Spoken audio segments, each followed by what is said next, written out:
ug karon nagluto ng putag lumi alang sa atong mga kabataan karon nga higayon og kara si Saysay no nagukay-ukay na siya nga naa si Ate Dailin. Uy, salamat sa ilang pagpangumpra no silang duha gyud ang nagkumpra ug uban siyang bana nga nagsikad.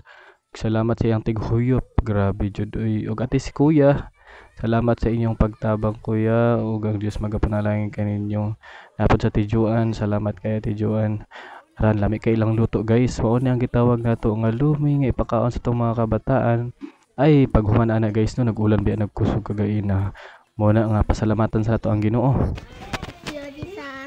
Thank you, Jesus. Thank you, Jesus. Thank you, Jesus. Thank you, Jesus. Thank you, Jesus. Thank you, Jesus. Thank you, Jesus. Thank you, Jesus. Thank you, Jesus. Thank you, Jesus. Thank you, Jesus.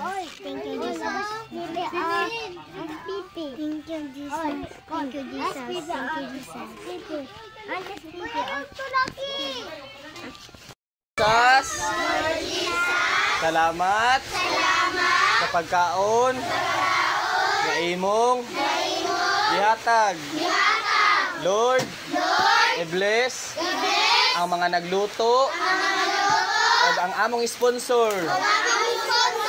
Lord, malipay kami sa among pagkaon. In Jesus' name, Amen. Ug karon ato na pong hukaran sila guys no ug kini ang atong giplastar nga mga lumi no sabutang nato sa styro para mas bugnaw-bugnaw siya dili kayo init. Mo ni sila guys ang atong mga volunteer di mga kabataan nga una sila ug salamat sa atong sponsor ang Dios magapanayon kanimo igsoon. Salamat kay sa imong pag-response diha sa atong buhi nga Dios. Dalaygon ang buhi nga Dios.